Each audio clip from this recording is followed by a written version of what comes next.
Eu sei que tá todo mundo bolado com o jogo de ontem ainda, né?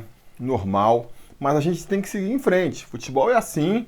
A gente tem que levantar, sacudir a poeira, catar os caquinhos e fazer um balanço. Ver o que a gente pode tirar de proveito dessa derrota, ver o que a gente tem que mudar. Futebol é assim, né?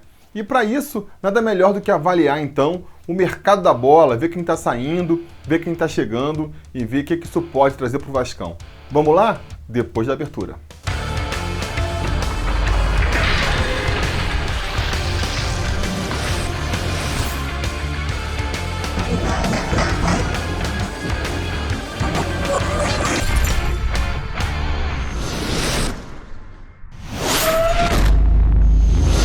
Fala, torcida vascaína, Felipe Tiru de volta na área para comentar aí as últimas movimentações no mercado da bola do Vasco. E vamos sem enrolação, vamos começar logo. Vou começar aqui então com o Hugo Borges, garoto aí, revelação da base do Vasco, 20 anos, vinha treinando com os profissionais, mas não estava sendo aproveitado e que foi aí cedido ao Corinthians. Vai jogar agora no time sub-23 do Corinthians, com o Vasco tendo direito a 40% de uma possível futura venda do atleta. Eu vi muita gente reclamando dessa negociação, né? Muita gente achando que o Vasco fez mal em liberar um atleta de graça para um outro time, para um adversário, rival do Vasco, né? Mas eu achei a liberação justa, sabe? E explico por quê. O Hugo Borges, ele realmente, né, teve uma boa fase na base, chegou a ser artilheiro da base alguns anos atrás. Depois teve uma contusão ali séria e depois que voltou da contusão, nunca mais conseguiu recuperar o seu espaço. Já vinha sendo testado no time profissional há muito tempo ali, né, treinando com os profissionais. Nunca teve uma chance para valer. Se você somar aí o tempo todo que o Hugo Borges jogou no time profissional do Vasco, não deve dar 90 minutos e não tinha previsão de ser aproveitado para esse ano, essa que é a verdade. A gente tem ali para a posição dele de centroavante o Maxi Lopes como virtual titular, né?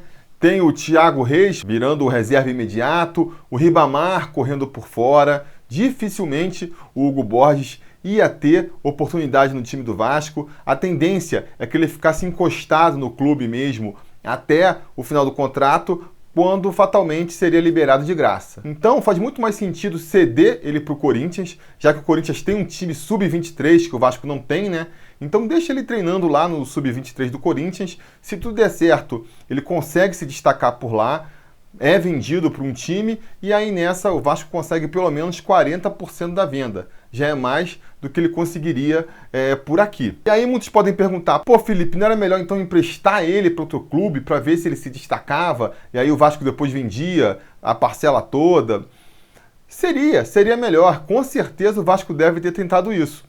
Mas não deve ter aparecido interessados, né? Porque também vale ressaltar, é importante que seja um clube de porte médio, pelo menos. Emprestar a atleta do Vasco para jogar num time que vai brigar contra o rebaixamento na terceira divisão, que vai ser reserva do atacante principal dos caras, esse tipo de empréstimo, para mim, não vale a pena. Um empréstimo um pouco melhor ia ficar cada vez mais complicado, porque quem vai querer pegar emprestado um jogador que está encostado no outro time, não está nem treinando com o elenco principal, a cada mês que passa ia ficar mais difícil de aparecer um interessado e desse interessado também está disposto a, sei lá, aceitar um passe fixado alto, aceitar um empréstimo pagando o salário todo. Então, a tendência é que não houvessem grandes propostas. Por conta disso, eu acho que ceder o atleta para o Corinthians foi um acerto da diretoria do Vasco, sim. Aí vocês podem comentar também, pô, mas o problema é justamente que o Hugo Borges não foi testado, ele tinha que ser testado, é um garoto da base, foi artilheiro, ia ser bem aproveitado.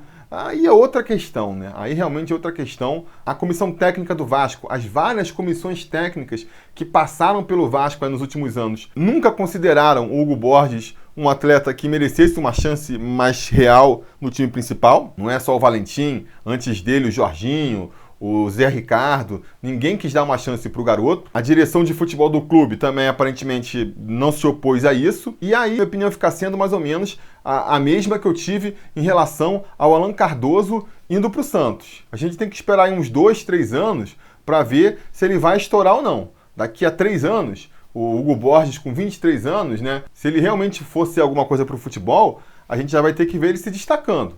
No mínimo sendo vendido para um clube médio aí, se destacando no Goiás da vida. Vamos aguardar, né? Só quando passar esse tempo é que a gente vai saber se realmente o Vasco fez mal de ceder o atleta aí só com 40% dos seus direitos federativos, ou se fez bem, né? Na verdade, se livrou de um jogador que nunca ia dar em nada. Vamos esperar. Outra negociação que foi feita recentemente foi o empréstimo do Jordi para o CSA, né? O clube alagoano que vai aí, depois de 20 e tantos anos, disputar a primeira divisão. Parece que ele vai com chances de ser o titular do time, né? Parece que o goleiro titular do time se contundiu, então ele vai para ser titular. Por favor, vascaínos de Alagoa, me confirmem essa impressão aí nos comentários. E se for isso aí mesmo, acho que é uma boa tanto para o atleta quanto para o clube. O Jordi, ele é um goleiro que já está aí com seus 25 anos, já não é mais nenhum garoto, nunca teve a oportunidade de ser titular num time para valer, né? E precisa ganhar essa experiência e não ia ganhar aqui no Vasco. Muito provavelmente no Vasco ele nem ia ter chance de jogar. A tendência, né, se tudo acontecer nos conformes, é o Fernando Miguel jogar aí todos os jogos do ano. Então você emprestar um jogador para uma equipe que vai disputar a primeira divisão do Campeonato Brasileiro, né? Não é emprestar para um time do Irã, que nem fez ano passado. Acho que só vai dar mais rodagem para o atleta, o que vai ser bom para ele se desenvolver como profissional e, por consequência, para o Vasco, né? Muita gente não tem confiança no Jordi, acha que ele é um goleiro fraco, temia, né, ele como reserva do Fernando Miguel. Quem sabe ele indo para o CSA, fazendo uma campanha boa lá, vai ser bastante testado. O CSA jogando a primeira divisão aí, não vai faltar trabalho para o Jordi. Quem sabe assim ele se destaca, faz grandes defesas e aí pode voltar para o Vasco, dessa vez aí com uma segurança maior da torcida, achando que ele pode sim ser o reserva do Fernando Miguel, ou até eventualmente virar o goleiro titular, né? Por que não? Então acho que a longo prazo foi uma medida acertada. Agora, a curto prazo, pensando no agora para o Vasco, a gente acaba encurtando um pouco mais ali o nosso elenco numa posição que pode ser complicada. O que eu estou querendo dizer aqui? Eu ainda tinha uma confiança no Jordi. Acho que é um goleiro que vinha evoluindo. No pouco que a gente viu ali, achava que ele poderia ser, sim, um reserva do Fernando Miguel. Um reserva para possibilidade de entrar, né? Agora não é mais. Agora o reserva imediato do Fernando Miguel é o Gabriel Félix. E eu acho que todo vascaíno suou frio na partida lá contra o Flamengo, quando o Fernando Miguel sentiu ali uma contusão no tornozelo e o Gabriel Félix começou a aquecer. Realmente, por mais que eu ache difícil, ainda acho que o Fernando Miguel vai jogar todos os jogos do Vasco na temporada aí, se acontecer dele se contundir por uma partida, duas que seja, eu realmente não tenho confiança no Gabriel Félix. Não sei se seria o caso de dar oportunidade para o João Pedro, para o Alexander, talvez sejam muito novos para ter essa primeira oportunidade. Então, começo a achar que faz sentido o Vasco tentar trazer um reserva para o Fernando Miguel, sim. Não dá para ser um figurão, né? Não dá para trazer para a reserva do Fernando Miguel um Vanderlei, um Wagner do Corinthians aí, que nem o pessoal andou indicando, né? Mas não sei, né? De repente um goleiro aí que está se destacando num time menor, seja uma segurança, porque, sei lá, né? A comissão técnica vai querer bancar o Gabriel Félix, ele tá mandando bem assim nos treinos, nas chances que ele teve aí nos anos anteriores, deixou a torcida temerosa. Será que ele mudou de lá para cá? Tendo a achar que não. Mas vamos então falar da principal contratação aí dessa semana, né? A que tá todo mundo querendo saber, que é a contratação do Valdívia. Vem por empréstimo aí do Internacional, vai ficar até o meio do ano, com o Vasco pagando seus salários integrais aí, que giram em torno de R$250 mil, segundo informação da imprensa gaúcha. Valdívia, que apareceu muito bem no Internacional há uns anos atrás, né? Começou a despontar para o cenário nacional ali em 2014 pelo Inter, quando ele fez 36 jogos e 3 gols pela equipe colorada.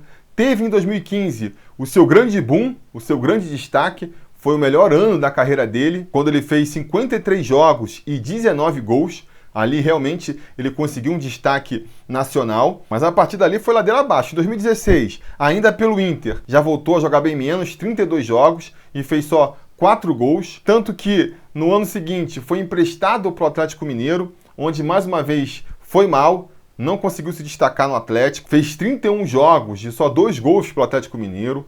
Com isso, foi emprestado novamente para o São Paulo, mais uma chance aí de dar a volta por cima, também não deu. Fez 19 jogos pelo Tricolor Paulista e só 2 gols. E aí foi emprestado para o time lá árabe, onde também jogou muito pouco, fez só 8 partidas e 1 gol só. Quer dizer, é um jogador que se destacou basicamente em uma temporada, fez realmente uma temporada ali dos sonhos, e depois de lá, nunca mais se firmou, né? Nunca mais se firmou. O Vasco está mais uma vez apostando que vai conseguir recuperar carreira de jogador. Eu já falei aqui em várias ocasiões, não sou fã desse tipo de estratégia. O Vasco, ele realmente, né, ressuscitou a carreira de alguns jogadores, tipo Leandro Amaral, Alex Dias, mas se você for ver, isso tudo aconteceu há mais de 10 anos atrás, e desde então o Vasco vem repetindo essa fórmula, vem insistindo nessa estratégia, achando que vai conseguir fazer o jogador recuperar seu bom futebol dentro do clube. Até aconteceu outras vezes de lá para cá, né? Tem um exemplo mais claro aí, é o do Diego Souza, que veio em baixa para o Vasco e conseguiu recuperar seu bom futebol em 2011. Mas para cada Diego Souza que aparece, quantos tem que naufragam, né? Marcinho, Dagoberto, Wellington, Andrezinho. No último que teve aí foi o Giovanni Augusto ano passado. Tudo jogador que no auge, né, teriam sido grandes peças para o Vasco, mas que quando vieram para o time já estavam em decadência na carreira, já não estavam conseguindo emplacar um bom futebol há um tempo, e o Vasco apostou que poderiam dar a volta por cima no nosso clube. E na maioria das vezes não dá. Então, sinceramente, não é o tipo de aposta que eu acho maneiro do Vasco estar fazendo, né? Vai aí tirar 250 mil por mês do bolso para apostar no jogador que, se der certo, ótimo, né? Vai ali fazer a diferença no time do Vasco, com certeza. Mas e se não der? E se não der? Como é que vai ficar? Eu acho bem complicado. Beleza, o Valdívia tem aí a vantagem de ser um jogador novo, né? A maioria desses que eu citei aí eram jogadores mais velhos já, que estavam numa decadência física mesmo. A questão do Valdívia parece ser mais uma questão psicológica, de comportamento. Mas isso também pode ser problema, isso pode ser até mais problemático do que questão física. Pega aí, por exemplo, o Thales, o Bernardo, jogadores que viram seu futebol entrando em declínio, não por uma questão física, não por uma questão de idade, por uma questão mais de cabeça mesmo, né? Então isso muitas vezes pode ser até mais complicado, entendeu? Que a questão física. E, além do mais, eu não vejo as características do Valdívia encaixando no time do Vasco. Ou melhor, não vejo as características do Valdívia encaixando no setor mais carente do Vasco, que é qual? O meio campo ali, o setor de armação. O Valdívia é mais um jogador de carregar a bola, de construir as jogadas individuais, quando eu acho que o Vasco precisava mesmo era um jogador mais maestro, que distribuísse mais o jogo, que acionasse mais os pontas. Eu temo que o Valdívia, mesmo jogando bem, vai brigar, vai tirar espaço, de repente, de um Marrone, que está bem, de um Rossi, que está bem também, e a gente continue sentindo falta de um meio-campista que distribua mais o jogo lá. Então, por conta de tudo isso, eu, se fosse dirigente do Vasco, não estaria trazendo o Valdívia para o elenco agora. Mas, uma vez que está trazendo, aí vai ser mais ou menos igual a minha percepção com o Bruno César, né? E eu, se vocês forem ver o vídeo lá de quando o Bruno César foi contratado, eu também desaprovei a contratação do Bruno César. Achava que era uma aposta errada. Uma vez feita essa aposta, vamos torcer para dar certo, óbvio. Não vou ficar aqui torcendo contra, não. Tomara que entre, tomara que jogue bem, tomara que consiga ser um destaque no time do Vasco. Estamos precisando de um jogador que faça a diferença, que consiga resolver sozinho os jogos. Vamos torcer para dessa vez o Vasco fazer a aposta certeira. No caso do Bruno César, só para ficar na aposta mais recente, parece que não vai dar, né? E finalmente, só para fechar aqui, vamos falar de duas especulações que estão quase fechadas, mas então vou aproveitar para comentar nesse quadro aqui, que são dois jogadores do Bangu que estão sendo aí monitorados pelo Vasco. O Marco Júnior, cabeça de área, segundo volante ali, de 22 anos, e também o Jaiminho, atacante de lado do Bangu, 28 anos já. São dois jogadores que estão sendo aí estudados pelo Vasco, devem ser anunciados nos próximos dias, se nada der muito errado. O que eu acho dessas contratações? Acho válido apostar em jogadores de times pequenos, pode ser uma boa solução. Temos na história aí grandes jogadores que vieram de times pequenos, né? É o caso, por exemplo, do Dedé, mais recentemente, é o caso de Odivan, é o caso de Nasa. Existem alguns exemplos na história do Vasco aí. Acho que é uma aposta que pode ser barata. Eu acho que se for para apostar, se for para arriscar aí um cara que possa estourar no Vasco, é muito mais barato e, portanto, muito mais válido apostar num jogador que está se destacando num time pequeno do que tentar reabilitar jogador que já teve essa oportunidade em tudo quanto é clube grande e está encostado, está no ostracismo. Então, acho uma aposta válida. Agora, tem que analisar um pouco a situação. O Jaiminho, por exemplo, 28 anos de idade já teve mais do que tempo para se provar no futebol e o grande destaque da carreira dele é mesmo aí a campanha do Bangu. Eu não faria essa aposta. Ainda mais porque é um jogador de lado de campo, repito, é um setor que já está carregado de gente aí. Quem pode jogar pelas pontas? Tem o Marrone, que é o titular, o Rossi, que é o titular, o Pikachu, que está brigando por aquele setor também, Lucas Santos joga bem pela esquerda, o Valdívia está vindo aí, pode jogar pela esquerda também, João Pedro da base pode ter uma oportunidade, está treinando com os profissionais, Caio Monteiro, Ian Sassi, no meio do ano está voltando aí o Paulo Vitor, aí você vai trazer mais um jogador? Cara, tinha que ser um cara que estava destruindo aí, resolvendo as partidas sozinho para justificar, né? Para poder passar aí, furar a fila de todo esse pessoal e ter oportunidade no time do Vasco. Muito provavelmente não vai ter, muito provavelmente vai ficar só treinando lá com a equipe, treinar 2, 3 meses para depois ficar encostado.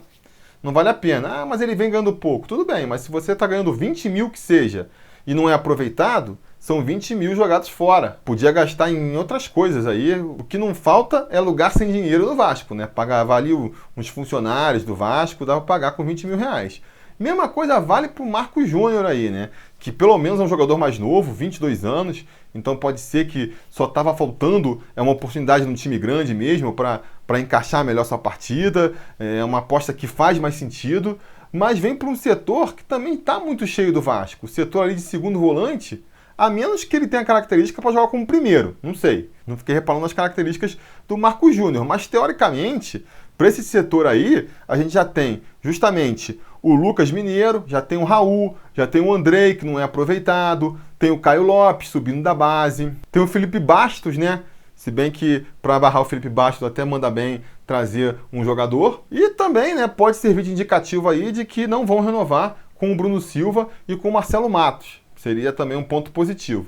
Enfim, vamos ver se vai ser aproveitado ou não. Temo que seja mais um jogador que vem aí para nem jogar. Aí não faz sentido, né? Que nem renovaram com o Maranhão ano passado. O Maranhão não joga, outro jogador aí da posição de volante. Qual é o sentido disso, né? Essas perguntas que a gente fica se fazendo. Beleza, galera? Então isso é o que eu tinha para dizer por hoje. A gente fez um balanço aí de todo mundo que veio e que saiu do Vasco nas últimas semanas. Se eu esqueci de alguém, deixa aí nos comentários. Deixa a opinião de vocês também sobre esses assuntos aí no comentário. Se quiserem apoiar a gente aqui, para a gente poder continuar fazendo quadros aqui todo dia, né? Eu poder abrir mão aqui de um freelo ou outro, para eu continuar com a periodicidade do canal, para eu poder investir mais tempo em vídeos mais trabalhados no canal. Se você acha que isso seria bacana, considere apoiar a gente aí a partir de R$5 lá no apoia.se/sobrevasco, ou então a partir de R$8 sendo um membro da gente aqui no YouTube. Você participa do nosso grupo exclusivo lá no WhatsApp, a partir de R$10 lá no Apoia-se. Você também concorre a uma camisa do Sobre Vasco por mês e principalmente, né, ajuda a gente a continuar esse trabalho. Então considere aí, considere também curtir o vídeo, assinar o canal e a gente vai se falando.